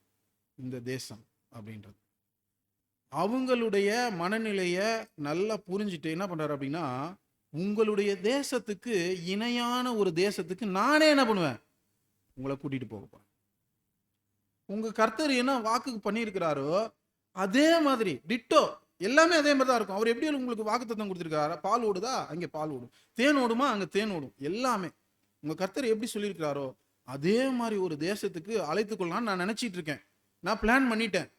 ஆனா அப்படி அழைச்சிட்டு போற வரைக்கும் உங்களுடைய இடத்துல என்ன பண்ணுங்க, நீங்க சந்தோஷமா இங்க இருக்கலாம். அடுத்து தொடர்ந்து வாசிங்க. 18ஆம் வசனம். கர்த்தர் நம்மை அந்த 17லே விட்டதுல இருந்து அவன் தன் தன் திராட்சைத்தடியின் கனியையும் தன் தன் அத்திமரத்தின் கனியையும் புசித்து அவனவன் தன் தன் கிணற்றின் தண்ணீரை குடியுங்கள். எப்போதுமே ஒருத்தவங்க வந்து ஒரு ராஜ்யத்தினுடைய விஷயங்களை அடிமைப்படுத்தி பிடிச்சிட்டாங்க அப்படின்னா அவங்கவுங்களுடைய சொத்து அவங்கவுங்களுக்கு கிடையாது. அது எது பெஸ்டா இருக்குமோ, கொள்ளையடிச்சது போக வேற எது பெஸ்டா இருக்கோ அவங்கவுங்களுக்கு யார் யார் எந்தெந்த படைகள்ல இருந்து வந்திருக்காங்களோ அவங்கவுங்களுக்கு பிடிச்சதை கொள்ளையடிச்சுட்டு அதுக்குரியதை அவங்க என்ன பண்ணிக்கலாம், தனதாக்கி கொள்ளலாம், சூறையாடி கொள்ளலாம். ஆனா இங்க என்ன பண்றாரு அப்படின்னா ஒரு ஒப்பந்தத்துக்கு வராரு. என்ன சொல்றாரு அப்படின்னா, நான் வந்து மற்ற இடத்துல பண்ற மாதிரி உங்களுக்கு நான் பண்ண மாட்டேன். உங்களுடைய இடம் உங்களோடதாவே இருக்கும், உங்களோட பயிர் உங்களோடதாவே இருக்கும், உங்களுடைய திராட்சை தோட்டம் உங்களோடதா இருக்கும், அதை நீங்க தான் சாப்பிடுவீங்க, நாங்க சூறையாடலாம் மாட்டோம். இப்படியெல்லாம் உங்களுக்கு வந்து வாக்கு கொடுக்குறோம் அப்படின்னு சொல்லி என்ன பண்றாங்க அப்படின்னா காம்ப்ரமைஸ் அங்க பேசுறதுக்கு அங்க வராங்க அன்பான சகோதர சகோதரி. அப்ப தொடர்ந்து பார்க்கும் பொழுது இப்போ என்ன பண்றாங்க அப்படின்னா காம்ப்ரமைஸ், அதாவது அமைதியான சூழல்ல பேசி ஜனங்களை வயப்படுத்துகிற அளவுக்கு நயமான பேச்சோட பேசி முடிச்சிட்டார். அடுத்த வசனம் வாசிக்கலாம். 18. கர்த்தர் நம்மை தப்புவிப்பார் என்று உங்களை போதனை செய்ய எசேக்கியாவுக்கு செவிகொடாதிருங்கள். ஜாதிகளுடைய தேவர்களில் யாராவது தங்கள் தேசத்தை அசீரிய ராஜாவின் கைக்கு தப்புவித்ததுண்டோ? இப்ப பாருங்க, ஒரு லிஸ்ட் கொடுக்குறாரு. என்னென்ன லிஸ்ட்னா, அவங்க எந்தெந்த பட்டணத்தை ஜெயித்து எப்படி அதம் பண்ணி எல்லாரையும் அவங்க கண்ட்ரோல்ல வச்சிருக்கிறாங்க, யார எங்கெங்க மாத்தி விட்டாங்க, எந்தெந்த கவர்னரை எங்கெங்க போட்டு எப்படி கடினமா ஆளுகை செய்யறாங்க, இந்த மாதிரி விஷயங்களை எல்லாம் அவங்களுக்கு ஞாபகப்படுத்துறாரு. அந்த திட்டத்தை பாருங்க. ஃபர்ஸ்ட் வந்து ராஜாவையும் தேவனையும் அவமதிச்சிடறாரு. அதுக்கப்புறம் நான் அவங்கள்ட்ட பேச வரல, ஜனங்களாகி உங்கள்கிட்ட தான் பேச வரேன். உங்களுக்கு உங்க விருப்பத்தின்படியே உங்க மனசுல இருக்கிற தேவன் கொடுக்குற அந்த தேசத்தின்படியே நான் ஒரு தேசத்துக்கு உங்களை கூட்டிட்டு போவேன். அது வரைக்கும் உங்களோட சாப்பாடு, உங்களோட நிலம், உங்களோட வயல், இது எல்லாத்தையும் நீங்களே அனுபவிச்சு கொள்ளலாம். இந்த மாதிரி ஒரு ஆஃபர், ஒரு காம்ப்ரமைஸ் ஆஃபர் இதெல்லாம் கொடுத்துட்டு அப்புறம் கொஞ்சமா ஒரு ஊசி ஏத்துறாரு. என்ன ஏத்துறாரு அப்படின்னா, சுத்தி நடக்கிற விஷயத்தெல்லாம் பாருங்க.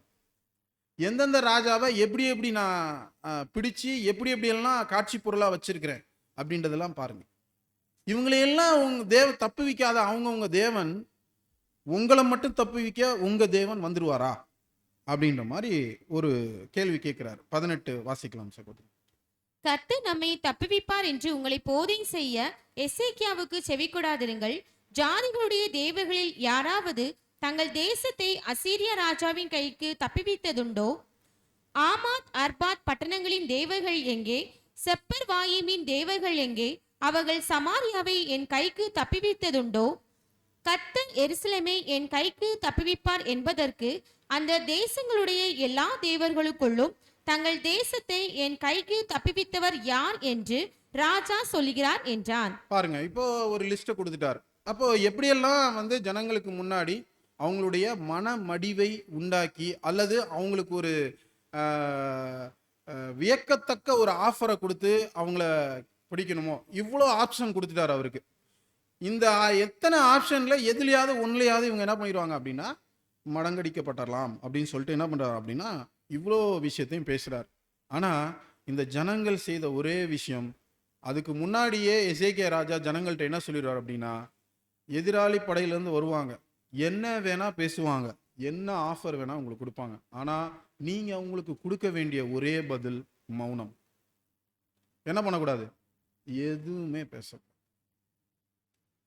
நீங்க பேசாதிருந்தீர்களானால் தேவன் உங்களுக்கு என்ன செய்வார் அப்படின்னா யுத்தம் நமக்காக செய்வார் அப்படின்ற மாதிரி எசேக்கியா அங்க கட்டளை கொடுத்திருப்பார். இப்போ இந்த ஜனங்கள் எல்லாருமே எப்படி இருக்காங்க அப்படின்னா மௌனமா இருக்கிறாங்க. இதையும் தாண்டி நிறைய விஷயங்கள் என்ன பண்றாரு அப்படின்னா செய்றார். அங்க பேசும் பொழுது நம்ம நேரத்தின் காரணமாக சுருக்கமா போயிடலாம். அப்போ அடுத்த நடவடிக்கையா என்ன பண்ணும்போது அங்க அவசியமில்லாத வார்த்தைகளே அங்க எசேக்கியா ராஜாவுக்கு எதிராக அங்க பேசும்பொழுது ராஜா என்ன பண்றாரு அப்படின்னா தன்னுடைய ட்ரெஸ்ஸை கிழிச்சிடுறாரு. கிழிச்சிட்டு நேரா இவங்க 2 பேரும் என்ன பண்றாங்க, செய்தியை கேட்க வந்த 2 பேரும் வஸ்திரத்தை கிழிச்சிட்டு ராஜாட்ட போறாங்க. ராஜாட்ட இந்த செய்தியை சொன்ன நம்முடைய தேவனையும் நம்முடைய அரசாங்கத்தையும் தேவன் வாக்களிக்கப்பட்ட தேசத்தையும் அவமதிப்பா பேசிட்டாங்க அப்படின்னு சொல்லி அவர் என்ன பண்ணுவார் அப்படின்னா ராஜா வஸ்திரத்தை கிழிச்சிட்டு ஏசாயா தீர்க்கதரிசி கிட்ட இவங்க 2 பேரையும் அனுப்புவார். அங்க போகும்போது ஏசாயா தீர்க்கதரிசி தேவன் என்ன செய்ய போகிறார் என்கிற ஒரு திட்டத்தை அங்க என்ன பண்ணுவார் அப்படின்னா அங்க கொடுத்துருவார்.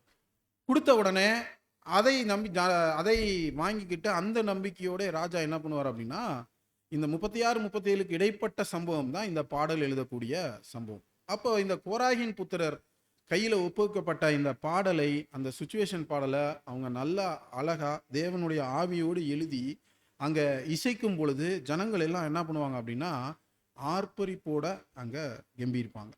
இப்ப இங்க என்ன நடக்கும் அப்படின்னா இவங்களுடைய பராக்கிரமும் அசீரிய ராஜாவின் பராக்கிரமும் எப்படிப்பட்டதா இருந்து அப்படின்னா தேவனே தலையிட வேண்டியதா இருந்துச்சு. வேற எந்த ராஜாவுக்கும் நீங்க நம்ம பார்க்கும்போது தொடர்ந்து நம்ம வேதத்துல வாசிச்சோம் அப்படின்னா பானைகளை வச்சு உடைச்சே என்ன பண்ணிருப்பாங்க அப்படின்னா யுத்தத்துல ஜெயிச்சிருப்பாங்க. ஞாபகம் இருக்குங்களா?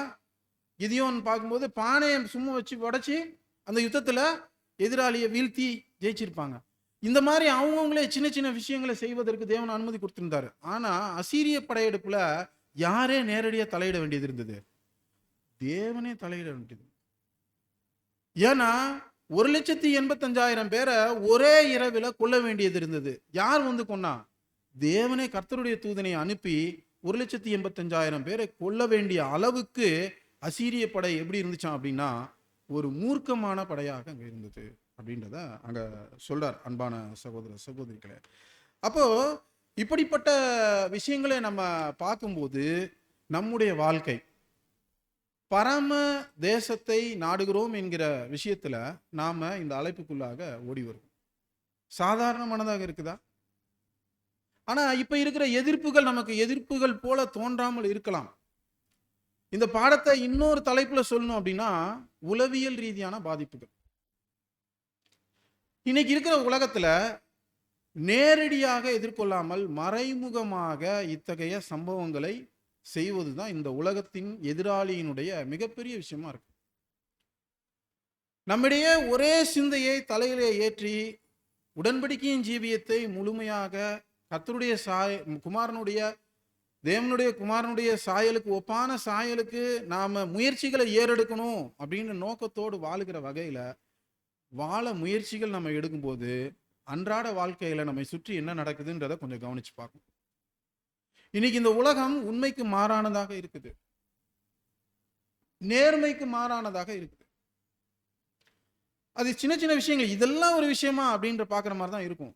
ஆனா அது நம்முடைய சிந்தையை தாக்கக்கூடிய உளவியல் ரீதியான பாதிப்புகளாக அங்க இருக்கு. அது நமக்கு கொடுக்கக்கூடிய சர்ப்ரைஸா இருக்கட்டும், அல்லது சில வியக்கத்தக்க விஷயங்களா இருக்கட்டும், அல்லது அன்றாட விஷயங்களா இருக்கட்டும். உதாரணத்துக்கு நம்ம பார்க்குறோம் அப்படின்னா, இன்னைக்கு நம்ம கடைகளில் பொருள்கள் வாங்குறோம் இல்லைங்களா? பொருள்கள்லாம் வாங்கும்போது அதனுடைய எடைகள் இன்னைக்கு எப்படி இருக்கு பாருங்க. ஒரு 20 வருஷத்துக்கு முன்னாடி 1/2 கிலோ, 1 கிலோ, 1/4 கிலோ அப்படின்னு இருந்துச்சு. ஆனா இன்னைக்கு எப்படி இருக்குங்க? 88 கிராம், 230 கிராம் அல்லது 220 கிராம். இது வந்து சாதாரண விஷயமா நமக்கு தோணும். ஆனா என்ன அப்படின்னா, எடைகளை குறைப்பது நேர்மையான விஷயம் அப்படின்ற நாகரிகமான உளவியல் சிந்தனைக்கு இசைவாக இந்த உலகம் எப்படி இருக்கு அப்படின்னா போயிட்டு இருக்கு. ஏன்னா சத்தியம் என்ன சொல்லுது அப்படின்னா, அமுக்கி குலுக்கி சரிந்து விழும்படி அப்படின்றது. நம்முடைய சிந்தை உதாரத்துவமான சிந்தையாக இருக்கணும். ஏன்னா அன்றாட பழக்க வழக்கங்கள்ல சத்தியத்துக்கும் உண்மைக்கும் இசைவாக வாழக்கூடிய வாழ்க்கையே ஏறெடுத்துக்கிட்டு இருக்கோம் நம்ம. அதுக்கான எதிர்பார்ப்போடு வாழ்ந்துகிட்டு இருக்கோம். ஆனா இன்னைக்கு உலகம் பாருங்க எப்படி இருக்கு அப்படின்னு. அப்போ இதெல்லாம் வந்து ஒரு மனுஷனுடைய சிந்தையில இது எடை குறைப்போ, அதை எடையை குறைச்சி கொடுத்தா அது ஒன்றும் தப்பு இல்லை அப்படின்ற மாதிரி. அதே போல பார்க்கும்போது ஒரு காலத்துல கமிஷன் அந்த மாதிரி ஏதாவது வச்சாங்கன்னா அவங்கள எப்படி பார்ப்பாங்க? இது ஒரு பழகுறவங்க, ஒரு அண்ணன் தம்பி மாதிரி பழகுறவங்க. ஆனா இவர் என்ன பண்ணிட்டாரு, இப்படி பண்ணிட்டாருங்க அப்படின்னு. ஆனா இன்னைக்கு பெரிய பெரிய மல்டிநேஷனல் கம்பெனிலாம் எதன் மூலியமா இயங்குதுங்க? கமிஷன். அதெல்லாம் எப்படி ஆயிடுச்சுங்க இப்போ? அதெல்லாம் ஒன்றும் இல்லைங்க. நாகரிக வாழ்க்கையில் அதெல்லாம் ஒரு பிஸ்னஸ்ங்க, அவ்வளோதான். யாராக இருந்தாலும் சரி, பிஸ்னஸ் வேற, பழக்கம் வழக்கம் வேற. இந்த மாதிரி உலகத்துல நியாயமான, இங்கே அமர்ந்திருக்கிற நம்மை விட நியாயம், நேர்மை, உண்மை உள்ள சிந்தனை உள்ள உலகத்துல நபர்கள் இருக்கிறாங்க. ஆனா அவர்கள் எல்லாரையும் ஒட்டு மொத்தமா ஒவ்வொரு விஷயத்திலிருந்து தனித்தனியா பிரிச்சு பிரிச்சு பிரிச்சு பிரிச்சு இந்த உலகம் எப்படி ஆகுது அப்படின்னா, ஒரு உண்மைக்கு மாறான வகையில வாழ்க்கக்கூடிய வாழ்க்கைகளை நம்மளை கொண்டு போகுது. அதே போலதான் எல்லா குணலட்சணங்க. அன்பு காட்டுறதுலையும் சரி, இன்னைக்கு வந்து பெற்றோர்களையும் பிள்ளைகளையும் இசைத்து வைத்திருந்த ஒரு பசை என்ன பண்ணிடுச்சுன்னா இல்ல. அம்மா அப்பாவை கவனிக்கக்கூடிய பிள்ளைகள் இன்னைக்கு இல்ல. அதே போல பிள்ளைகளை வந்து கவனித்து அவர்களோட பாசத்தோடு நேசத்தோடு ஒரு ஒரு இருக்கக்கூடிய ஒன்றிணைப்பாக இருக்கக்கூடிய விஷயம் இன்னைக்கு இல்ல. ஏன் அப்படின்னா, அந்த நாகரீக உலகத்துல அதெல்லாம் எப்படி கொண்டு போகப்படுது அப்படின்னா, விலைக்கு கொண்டு போகப்படுது. இந்த உலகத்தின் ஓட்டங்களுக்கு இசைவாக ஓடிக்கொண்டிருக்கிறார்கள். அந்த குறிப்பிட்ட வகுப்பாருக்குள்ளதான் நாமளும் இருக்கிறோம். ஸோ நம்முடைய சிந்தைய சின்ன சின்ன விஷயங்கள், அற்ப விஷயங்கள்னு நாம நினைக்கலாம் ஒவ்வொரு விஷயங்களையும். ஆனா அந்த அற்ப விஷயங்களிலும் உண்மை உள்ளவர்களாக இருக்கும்படிக்கு தான் நாம் அழைக்கப்பட்டிருக்கிறோம். ஸோ அன்றாட வாழ்க்கையில அந்த அற்ப விஷயங்கள்ல கூட நாம தவறாதபடிக்கு உண்மை உள்ளவர்களாக, சிரத்தை உள்ளவர்களாக நம்முடைய தேவனுக்கு முன்பாக நம்ம இருக்கணும். அது எல்லாத்துக்கும் குறிக்கோள், தேவன் நமக்கு தருவேன் என்ற சொன்ன அந்த வாக்குத்தத்தம் இருக்கீங்களா, அது உண்மையுள்ள வாக்குத்தத்தம். அதுக்கு தகுதியுள்ளவர்களாக ஓடும்படிக்கு நமக்கு எப்பேற்பட்ட விஷயங்கள், அது பயப்படுத்துகிற விஷயமாக இருக்கலாம், அல்லது நமக்கு சலுகை தரக்கூடிய விஷயங்களாக இருக்கலாம். இந்த உலகத்தில் இன்னைக்கு வாழ்க்கை, இன்னைக்கு விஷயம், இந்த விஷயத்திலிருந்து நான் வந்து என்னை காப்பாற்றிக் கொள்வதற்கு நான் ஒரு பொய்யை சொல்லிக்கிறேன். இன்னைக்கு என்னுடைய நற்பெயரை காப்பாற்றிக் கொள்வதற்காக நான் ஒரு சத்தியமல்லாத விஷயத்தை நான் ஏறெடுத்துக் கொள்கிறேன் என்பது அல்ல. அப்போ ராஜாவின் கட்டளைக்கு அந்த ஜனங்கள் என்ன பண்ணாங்க அப்படின்னா, அன்னைக்கு வாய் பேசாமல் மௌனமாக இருந்தார்கள். இந்த பாடலை பாட ஆரம்பிச்ச உடனேயே ஆர்ப்பரிச்சாங்க. இதுல முக்கியமான விஷயம் என்ன தெரியுங்களா? இந்த பாடலை வழிநடத்தி இந்த பாடலை கொண்டு போக வேண்டிய விஷயத்துல இந்த பக்கம் உள்ளவங்க முக்கியமான பங்கை வகிக்கிறாங்க. இஸ்ரேல் ஜனங்கள்ல இந்த மாதிரி அலமோத்தில் வாசிக்கப்படுகிற ராஜாவின் பாடல்களுக்கு மிகப்பெரிய சப்போர்ட் யாரா? சகோதரிமார்கள் தான். அவங்க தான் வழிநடத்தி கொண்டு இந்த பாடலை எல்லாம் என்ன பண்றாங்க அப்படின்னா, எல்லாரையும் உற்சாகமூட்டுகிற வேலையை செய்யக்கூடிய வகுப்பாராக அந்த சகோதரிமார்கள் அங்க காணப்பட்டிருக்கிறாங்க.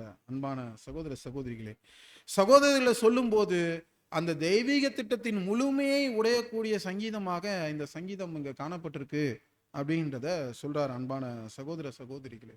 அதை நம்ம விரிவாக பார்ப்பதற்கு இப்போ நேரம் இல்லை. இப்போ என்ன பண்றாரு அப்படின்னா, இந்த உளவியல் ரீதியான பாதிப்புகள் நம்மை அணுகுகிற விதத்தை நாம கருத்து சிரத்தோடு என்ன பண்ணணும் அப்படின்னா எதிர்கொள்வதற்கு தயார் உள்ளவர்களாக இருக்கும். அப்ப எப்படிப்பட்ட தாக்குதல் வருது, இது தெய்வீக திட்டத்துக்கு இசைவான வகையில நம்முடைய வாழ்க்கை இருக்குதா, அல்லது ஒரு நம்முடைய சிந்தைய எதுவுமே இருக்காது, தேவனோடு நம்ம நடந்துகிட்டு இருக்கோம், தேவனோட அர்ப்பணிப்பின் வாழ்க்கையில அவரோட டச்சில் இருந்துகிட்டே இருப்போம், ஆனால் திடீர்னு நம்முடைய சிந்தையில ஒரு ஒரு வெறுமை உணர்வு அல்லது ஒரு பய உணர்வு அல்லது ஒரு திகில் உணர்வு ஏதோ வரும் பொழுது, அப்போ நாம இதை எப்படி எடுத்துக்கொள்வது, எப்படி இதை நம்ம ஹேண்டில் பண்றது அப்படின்னு சொல்லும்போது தான் தேவனோடு நாம இசைந்து இருக்கக்கூடிய வாழ்க்கை. இதுதான் நமக்கான பாடமாக அங்க சகோதரர் சொல்றார். அப்போ மேலோட்டமான விஷயமாக நம்ம பார்க்கும்போது அங்கு இஸ்ரேல் ஜனங்களுக்கு அந்த சிந்தையை மறுமலர்ச்சி அடைய செய்ய வைத்தது இந்த பாடல் இல்லைங்களா? அந்த பாடலால தான் அந்த ஜனங்கள் எல்லாரும் என்ன பண்ணாங்க அப்படின்னா சிலாகிச்சாங்க, மகிழ்ச்சியில துள்ளுனாங்க, ஒரு வெற்றி சத்தம் போல அவங்களால இட முடிஞ்சுச்சு. அப்படின்னா இப்போ ஒரு பயத்திலையும் நாளைக்கு என்ன நடக்கும்ன்ற தன்மையிலையும் சோர்வுல இருக்கிற ஒருத்தரை உற்சாகம் ஊட்டி எழும்பி குதிக்க வைக்க முடியுமா? முடியாது. அதுக்கு எவ்வளோ சிரத்தை எடுத்து இந்த வேலையை அவங்க செஞ்சிருப்பாங்க இல்லைங்களா? அப்போ அந்த பாடல் என்பது முக்கியமான ஒரு விஷயமாக அங்க காணப்படுது. இப்ப நாம கூட என்ன பண்றோம் அப்படின்னா பாடுறோம். ஆனா எப்படிப்பட்ட பாடல்கள் பாடுறோம் அப்படின்னு சொல்லி பார்க்கும்போது இதே சங்கீதத்துல நம்ம பார்க்கும்போது வாசிக்கலாம்.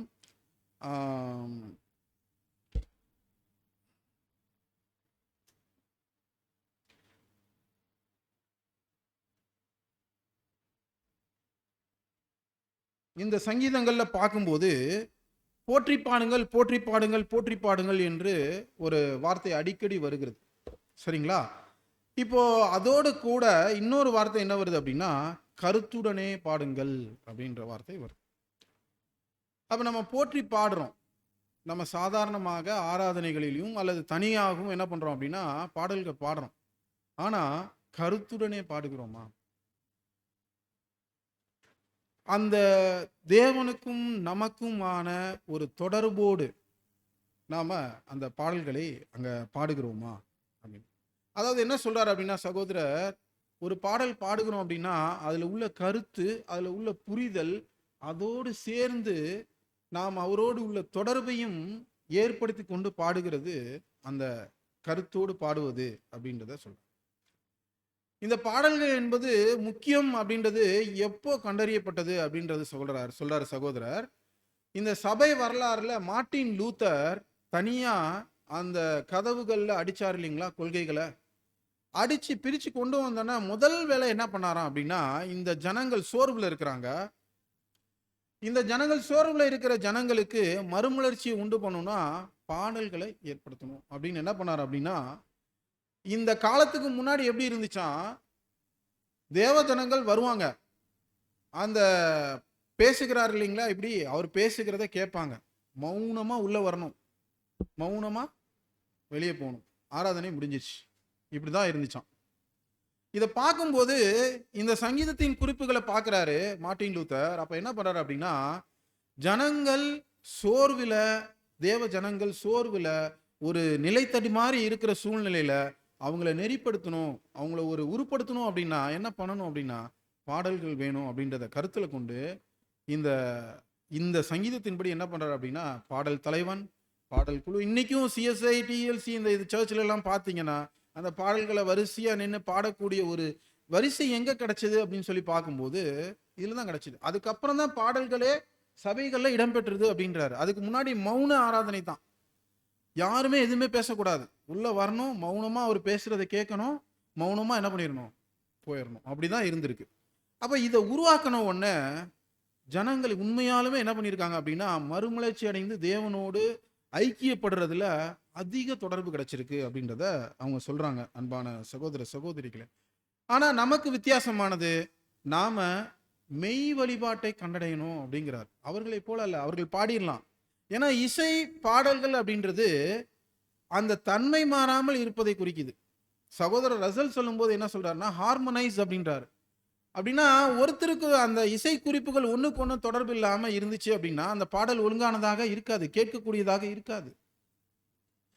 அதை இந்த சகோதரர் என்ன சொல்றாரு அப்படின்னா நம்முடைய ஆவிக்குரிய வாழ்க்கைக்கு ஒத்திசைவாக கொண்டு வர்றார். எப்படி ஒரு பாடல் ஒன்றுக்கொன்று இசைவு இல்லாமல் ஒருத்தர் ஒரு ராகத்திலையும் இசைக்கருவிகள் வேறு ராகத்திலையும் இருந்துச்சு அப்படின்னா ஒரு நோட்ஸ் போனா கூட அந்த பாடல் எப்படி இருக்காதான், பாடுகிறது போல இருக்காது, கேட்கிறது போல இருக்காது.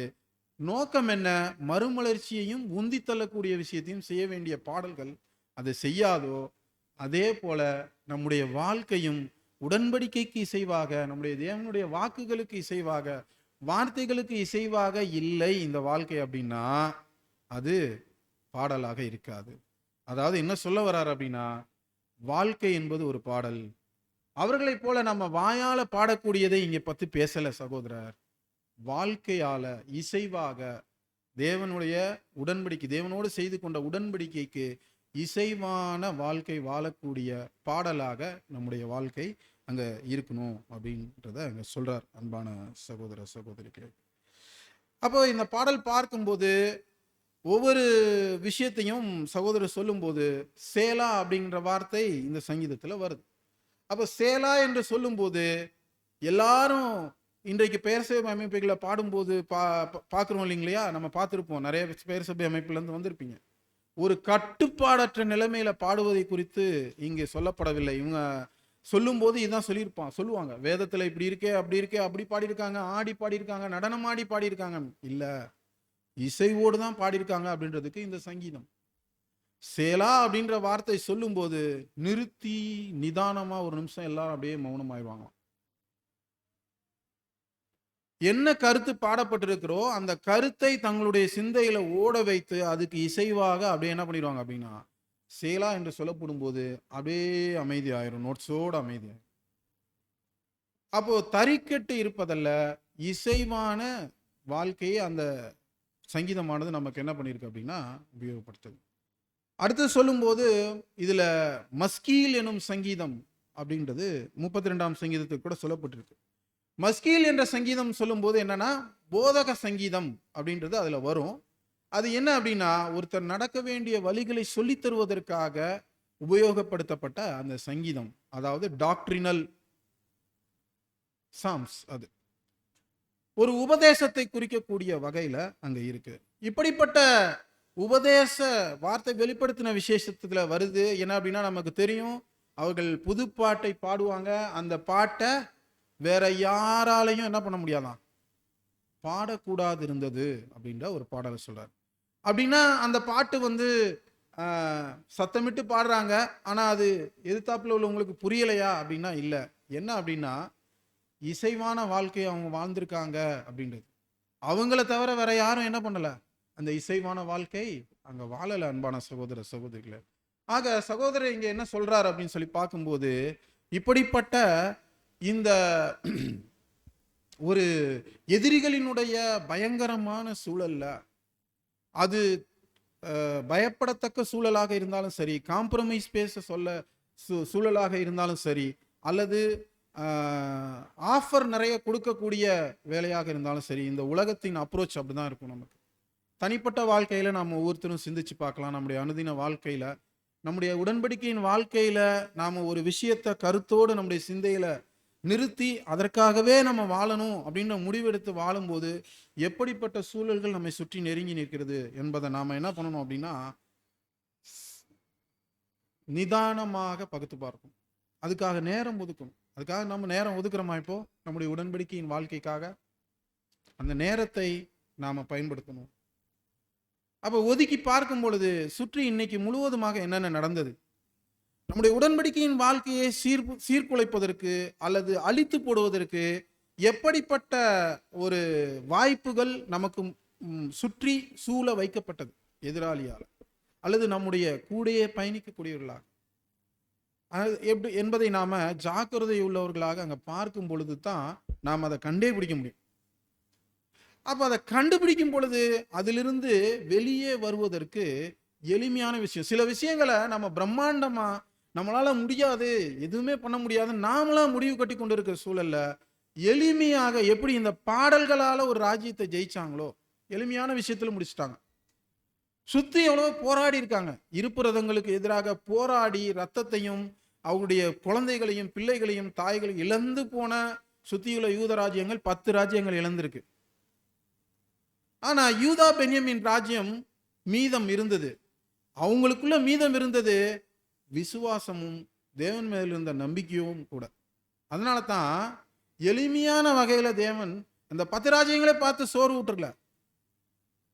அவங்களுக்குள்ள இருந்த நம்பிக்கையை எப்படி தேவன் எப்படி வேணா செய்வார். எளிமையான விஷயத்துல அவங்களால போராட முடியாத விஷயத்தை போராடி அங்க ஜெயிப்பதற்கு.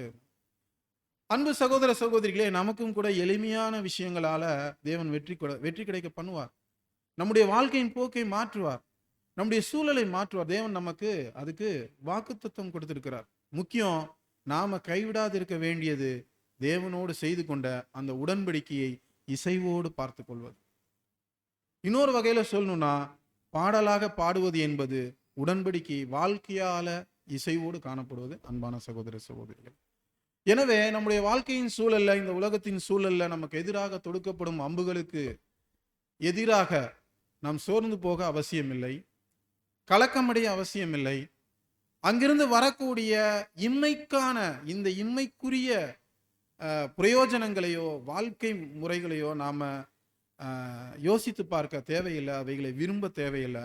நமக்கான ஒரே நோக்கம், அங்க பார்த்தோம் அவங்களுக்கு நம்முடைய தேசம் அப்படின்ற ஒரே, நமக்கு நம்முடைய தேசம், நமக்கு தேவன் வாக்களித்திருக்கிற நம்முடைய புது சிருஷ்டியின் பூரணப்பட்ட வாழ்க்கை. அன்பான சகோதர சகோதரிகள், அதனால நம்முடைய முயற்சிகளை கைவிடாமல், பரத்திலிருந்து உதவி நமக்கு எப்போதும் இருக்குது. நம்முடைய பிதாவாகிய தேவன்ட்ட நம்முடைய பலவீனங்களை குறித்தும் நம்முடைய நடக்க இயலாத விஷயங்களை குறித்தும் பரிந்து பேசக்கூடிய ஒரு உன்னதமான சகோதரர் நமக்கு தேவன் என்ன பண்ணியிருக்காரு அப்படின்னா கொடுத்திருக்கிறார். நமக்காக அவருடைய ஜீவனையும் கொடுத்த நம்முடைய குமாரனாகிய கிறிஸ்து இயேசு சகோதரராக பரிந்து பேசி கொண்டிருக்கிறார் என்ற ஒரு கருத்தை நாம எப்போதும் ஞாபகம் வைக்கணும். கடைசியாக ஒரு வசனம் நம்ம வாசிச்சு நிறைவு செய்யலாம்.